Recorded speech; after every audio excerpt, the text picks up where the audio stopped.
सुप्रभात। मैं सुधा सक्सेना। नमस्कार। यदि आपने अभी तक मेरा चैनल लाइक और सब्सक्राइब नहीं किया है तो कृपया उसे कर लें और शेयर करना भी ना भूलें।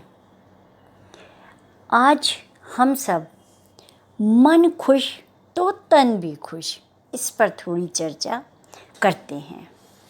मानसिक तनाव, भावनाओं का उतार चढ़ाव, भय, क्रोध, निराशा, अवसाद आदि महसूस होना कोरोना की दूसरी लहर के बाद लोगों में देखने सुनने को मिल रहा है।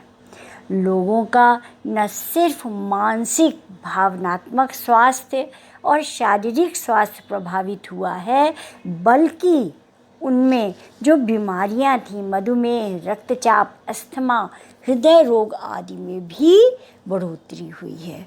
क्योंकि कोरोना के बाद के साइड इफ़ेक्ट्स, मतलब कि कोरोना ने जो शरीर को प्रभावित किया है, तो जो भी अंग कमज़ोर था या जो भी बीमारी थी वो बढ़ कर के देखने में सामने आई है। मनोचिकित्सकों का कहना है कि हम तब तक तनाव का अनुभव नहीं करते जब तक कि चेतन मन में नकारात्मक विचार नहीं आते।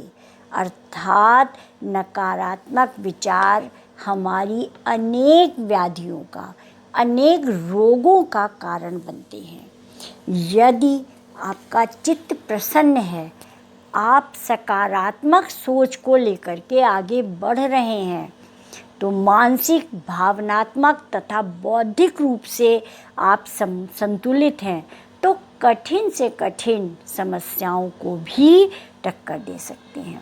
आवश्यकता है ईर्ष्या व अन्य नकारात्मक विचारों से दूर रहकर नैतिक रूप से उन्नति का विचार किया जाए। योग इसमें विशेष रूप से सहायक सिद्ध हुआ है, जिससे कि योग के द्वारा पनपे करुणा और मैत्री भाव को अपना करके हम उन मन के विकारों को मिटा सकते हैं। आज जो व्याधि से हम सब प्रभावित हुए हैं, उस पर शांतिपूर्वक, धैर्यपूर्वक विचार करके अपनी जीवन पद्धति को अपने अनुकूल बना करके धैर्य से उसको संतुलित करने का प्रयत्न हम निरंतर करें। योग का सिद्धांत है, जो स्वस्थ है वह स्वस्थ बना रहे, और यही बचावकारी स्थिति है। यदि कोई रोगग्रस्त हो तो रोग का निवारण हो जाए। इसमें उपचारात्मक अवस्था शामिल है, अर्थात कि यदि रोग है तो हम उसका उपचार नियमित रूप से करें। इसमें सीधे सीधे एक निर्देश है या आपको सलाह है कि दवाओं के साथ दुआ का प्रयोग कीजिए। दवाओं के साथ अपनी नियमित दिनचर्या को अपनाइए। उससे स्वस्थ जो है शरीर और मन दोनों ही होगा। जीवन में संतुलन को ठीक करने की समस्या को ठीक करने में योग सहयोग देता है। उसके साथ साथ परस्पर एक दूसरे के प्रति संवेदनात्मक भावना या एक दूसरे का सहयोग भी इसमें अत्यंत सहायक होता है। योग का तात्पर्य केवल आसन और प्राणायाम नहीं है, बल्कि योग के 8 अंग, यम, नियम, आसन,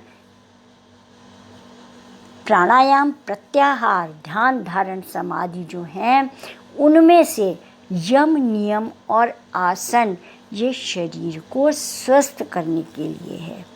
प्राणायाम, प्रत्याहार प्राण ऊर्जा को नियमित करने के लिए है, और उसके द्वारा हमारी प्राण ऊर्जा संतुलित और एक लाइन में, एक रेखा में आ जाती है। ध्यान धारणा मानसिक और शारीरिक संतुलन बैठाने के लिए है, और समाधि उच्च स्थिति है, जो कि जब इन सब के बाद जो ऋषि मुनि जो बहुत साधक होते हैं वो उस स्थिति में पहुँचते हैं। अतः समाधि उच्च अवस्था है। यम में अहिंसा, सत्य, अस्तेय, ब्रह्मचर्य, अपरिग्रह, ये 5 विभाग हैं। इनमें से एक भी विभाग व्यक्ति यदि अपना ले तो जीवन सरल और सहज हो जाएगा।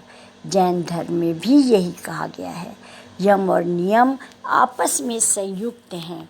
यदि इन दोनों को समझ लें तो हम सब देश के प्राचीन गौरव को प्राप्त कर सकते हैं।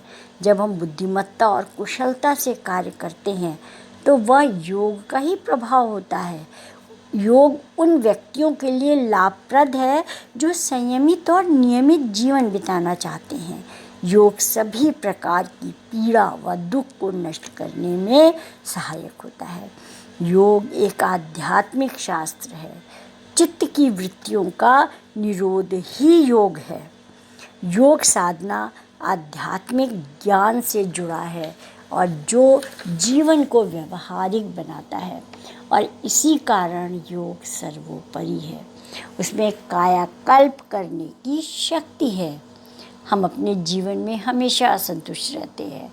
हमें चाहे जितना भी मिल जाए लेकिन हम कमी को ही ढूंढते रहते हैं। हम अपने स्वयं की सोच से ही मानसिक रोगी बन जाते हैं।